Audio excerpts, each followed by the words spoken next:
साथियों नमस्कार, मैं कमलेश्वर सिंह फिर एक बार आपके सामने उपस्थित हो गया हूं कुछ बहुत ही विशेष लेके।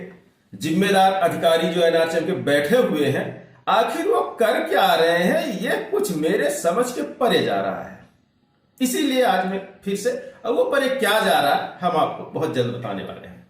साथियों भी आपको ध्यान होगा, मैंने एक वीडियो भी डाला था और साथ में एक आदेश बहुत तेजी से संविदा कर्मचारियों के बीच वायरल हुआ था कि जो परीक्षा लेके पदोन्नति की गई थी, भर्ती डीपीएम, डीसीएम और डैम की, वो खारिज कर दी गई है, निरस्त कर दी गई है। अर्थात पुनः जितने लोगों को पदोन्नति हुई थी, परीक्षा देके गए थे, वो पुनः अपने पद पे वापस होने के लिए आदेश जारी हो चुका है।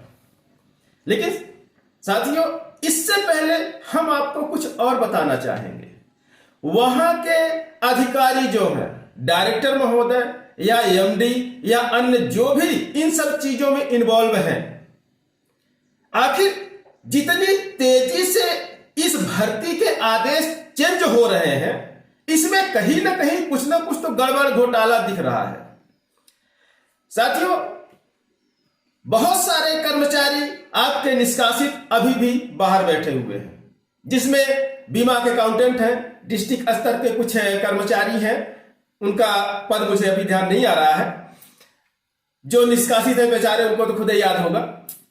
दो तरह के पद अभी बाहर पड़े हुए हैं, जबकि एनआरएचएम के अंदर पद बहुत सारे खाली हैं, उसके बावजूद भी उनको भरा नहीं जा रहा है, निष्कासितों को वापस नहीं किया जा रहा। ये पहली बात। दूसरी बात, पूरे 2.5 साल लगभग हो चुके हैं 5 जून 2018 की नीति को लागू हुए, लेकिन फिर भी उस पे एनआरएचएम के कर्मचारी अधिकारी आज तक उसको लागू नहीं कर पाए हैं।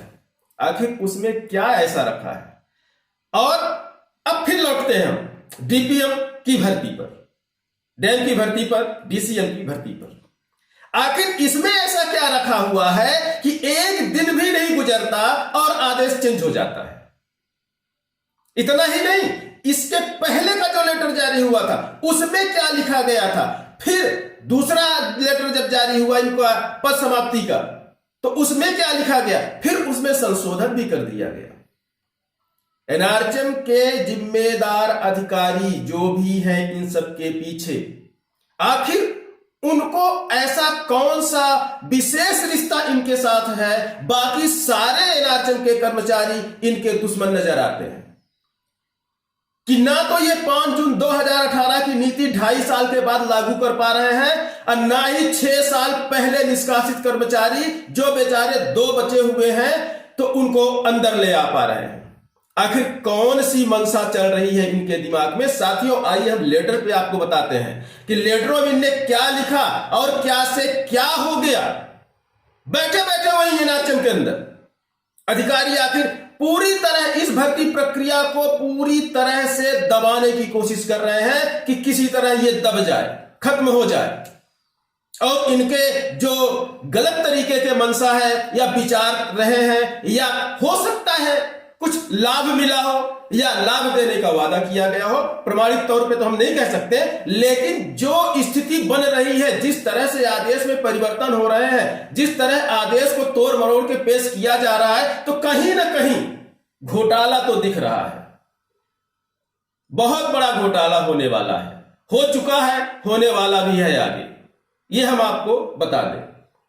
लेकिन मैं भी आंख बंद करके नहीं बैठा हूं, मेरी आंखें 24 घंटे सोता हूं तो भी एनआरएचएम के अंदर ही सपने देखते रहते हैं कि एनआरएचएम में क्या चल रहा है। मेरी स्थिति आज की ये हो चुकी है, क्योंकि जिस तरह से पूरे संविदा कर्मचारियों को एनआरएचएम के प्रताड़ित किया जा रहा है, अधिकारियों के द्वारा किसी को तो लाभ पहुंचाया जा रहा है और किसी के 2 पैसे लाभ का हनन किया जा रहा है। आखिर ये दोहरी नीति एनआरएचएम के जिम्मेदार अधिकारी कब खत्म करेंगे? आप उच्च पद पर बैठे हैं, सभी कर्मचारियों को एक निगाह से देखिए, जो उनके लाभ के कानून सरकार बनाती है उनको लागू कर दीजिए, जो गलत करता है उसके साथ कार्रवाई कीजिए।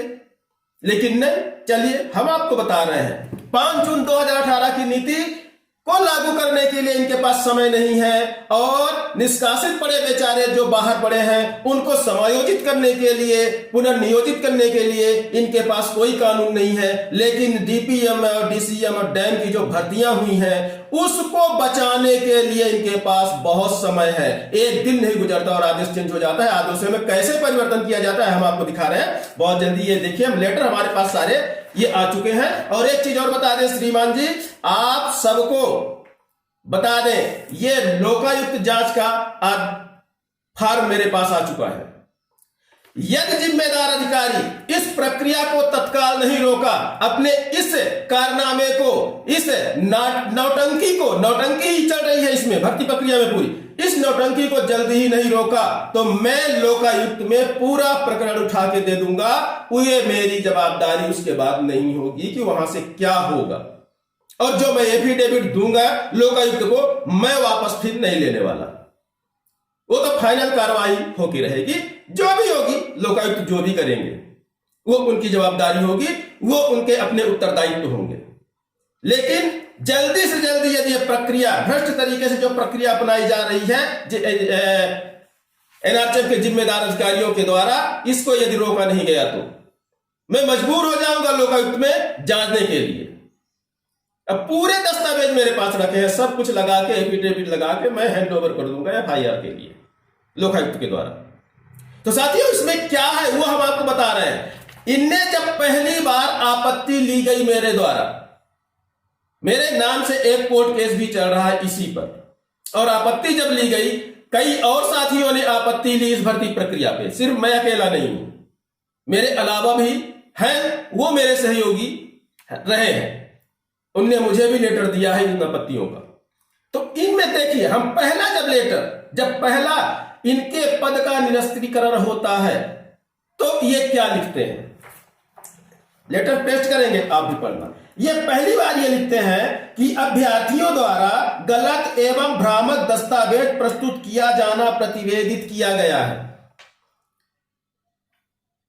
मतलब जो शिकायतें आई हैं उनमें यह दर्शाया गया है कि जो अभ्यर्थी इनमें शामिल हुए हैं और जो पदस्थ हुए हैं उनने कूट रचित आवेदन लगाया है, दस्तावेज लगाया है, गलत तरीके से उस पद को पाने की कोशिश की है, एग्जाम में बैठने की कोशिश की है और उस पद पे वो पदस्थ हुए हैं। साथ में आगे प्रकरण की प्रथम जांच हेतु गठित समिति द्वारा शिकायत के परीक्षण के दौरान कुछ अभ्यर्थियों के दस्तावेजों के प्रथम दृष्टया में आधारभूत त्रुटियां परिलक्षित हुई है। एनआरएचएम भी इस चीज को मान रहा है, एनआरएचएम के अधिकारी भी इस चीज को मान रहे हैं कि यह सत्य है कि जो पदस्थ हुए हैं व्यक्ति, उनके दस्तावेजों में भ्रामक स्थितियां बनी हुई है, उनमें त्रुटियां पाई गई है। यहां पे तो ये लिख रहे हैं कि जो पदस्थ हुए हैं व्यक्ति, उनके दस्तावेजों में त्रुटियां पाई गई हैं, इसलिए उसकी जांच के लिए ये एक समिति गठित की गई है। ये आदेश है 23/7/2021 का। साथियों, इसके बाद अब जो आदेश जारी हुआ निरस्तीकरण के लिए, उसमें क्या लिखते हैं अब देखिएगा। इस लेटर को हमने बताया, इसको ध्यान रखिएगा कि इसमें जो पदस्थ है व्यक्ति, उनके रिकॉर्ड में गलतियां पाई गई। लेकिन अब ये जब आदेश जारी करते हैं, आदेश 12/11/2021 को ये जारी होता है, इसमें ये लिखते हैं सॉरी,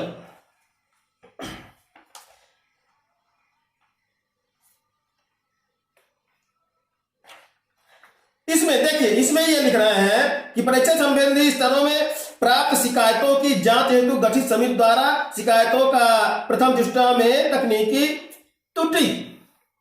अब यहां पहले ये बोले थे कि इन लोगों के दस्तावेज में त्रुटियां पाई गई हैं, भ्रामक स्थिति बनी हुई है। अब यहां पर ये लिख रहे हैं कि तकनीकी त्रुटि पाई गई है। तकनीकी त्रुटि मुझे बताने की जरूरत नहीं है, आप सब लोग समझते हैं तकनीकी क्या मतलब होता है। कंप्यूटर से लिया गया एग्जाम या कंप्यूटर पे किया गया काम, मतलब कंप्यूटर की गलती बता दी गई यहां पे। अब देखिए कितना बड़ा झोल चल रहा है।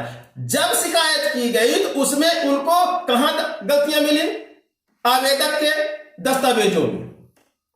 अब यहां जब ये रिपोर्ट पेश कर रहे हैं तो यहां बता रहे हैं कि नहीं, ये तो ऑनलाइन गलतियां हुई, मतलब तकनीकी गलतियां हुई।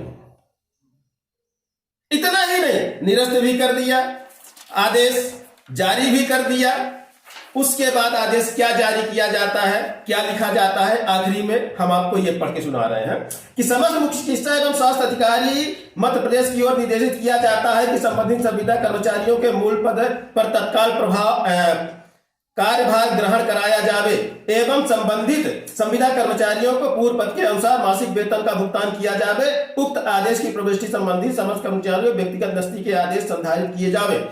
अब ये जब भर्ती प्रक्रिया पूरी तरह से खत्म कर दी गई तो उनको आदेश दिया गया कि ये सीएमओ को कि ये जो पद है आप इनको निरस्त कर दिए गए, यहां से इनके पूर्व पद पर इनको फिर से नियुक्ति दें। लेकिन यहां एक सवाल तो उठता है, एक सवाल यह उठता है कि जब भी कोई व्यक्ति एग्जाम देके जनरल प्रमोशन में नहीं, सीनियरिटी के आधार पर प्रमोशन पे नहीं, बल्कि एग्जाम देके जब भी कोई पदस्थ व्यक्ति उच्च पद पर जाता है तो पूर्व के पद से उसको इस्तीफा देना पड़ता है, त्याग पत्र देना पड़ता है।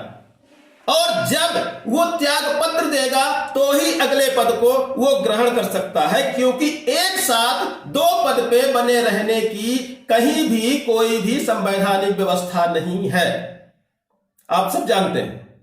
तो फिर किस आधार पे, जब परीक्षा निरस्त कर दी गई तो किस आधार पे ये आदेश जारी होता है मुख्य चिकित्सा और स्वास्थ्य अधिकारी को कि आप इनके पूर्व पद पर पुनः इनको पद ग्रहण करवाएं? सवाल बहुत बड़ा है, आपको समझने की जरूरत है। साथ में इतना ही नहीं, यह आदेश जारी होता है, डेट है 12/11/2021 और रात गुजरते गुजरते आदेश चेंज हो जाता है, फिर से संशोधित आदेश एक जारी हो जाता है। आखिर कौन सा प्रेम, प्रगाढ़ प्रेम हम कहेंगे, कौन सा प्रगाढ़ प्रेम? प्रगाढ़ शब्द समझते हो आपकी, बहुत ही गहरा वाला, जिससे निकलना ही मुश्किल हो, बल्कि मुश्किल नहीं बल्कि नामुमकिन हो, ऐसा प्रेम कौन सा है इस भर्ती के साथ कि रात नहीं गुजरती और आदेश संशोधित हो जाता है कि समस्त मुख्य चिकित्सा और स्वास्थ्य अधिकारी मध्य प्रदेश की ओर भेजकर आदेशित किया जाता है कि संविदा कर्मचारी डीपीएम, डीसीएम, डीएएम जिनकी नियुक्ति निरस्त की गई है को वर्तमान पद में उक्त पद पर कार्य करते रहेंगे को आगामी आदेश तक उक्त पद के प्रभारी के रूप में कार्य करते रहेंगे और इनका मानदेय पूर्व भांति आहरित किया जाता रहेगा। जब श्रीमान जी पूर्व पद पर ये इस्तीफा देके डीपीएम पर ज्वाइन कर दिए थे तो किस आधार पर इनका वेतन आहरण किया जाएगा और ये क्यों आदेश जारी कर दिया गया कि पहले उनको उनके पद पर भर्ती मतलब पुनः ज्वाइन कराने की बात मुख्य चिकित्सा अधिकारी से की गई और रात भर में संशोधित करके आदेश को फिर से उनको उसी पद पर प्रभारी बना दिया गया। सबसे बड़ी बात अब यहां देखिए कि वो पद पे प्रभारी बने रहेंगे, लेकिन ने प्रथम आदेश में जब कहा था 23/7/2021 के आदेश में, तो उसमें कहा था कि इनके दस्तावेज गलत पाए गए हैं तो उसकी जांच कौन करेगा और ये पद पर क्यों बने रहेंगे। बहुत बड़ा सवाल साथियों, इसकी निगाह मैं रखूंगा, इस पे पूरी तरह मेरी निगाह है साथियों। इसी के साथ हम आपसे विदा लेते हैं और जिम्मेदार अधिकारियों से गुजारिश करते हैं कि गलतियां ना करें। गलतियां करने की सजा सबके लिए कानून के निगाह में एक है और साथ में 5 जून 2018 की नीति और निष्कासित जो बचे कर्मचारी हैं उनके लिए आदेश है, सरकार ने गठित किया है। दोनों चीजें उनको जल्दी से जल्दी लागू कर दें, अन्यथा मैं फिर से ये आपको दोहराना चाहूंगा कि यदि ये भर्ती प्रक्रिया की ऐसे काम चलता रहा तो मैं मजबूर हो जाऊंगा लोकायुक्त में जाने के लिए। साथियों, इन्हीं शब्दों के साथ मैं आपसे विदा लेता हूं। वीडियो थोड़ा सा बड़ी हो गई है क्योंकि बात ही कुछ ऐसी है। साथियों, नमस्कार।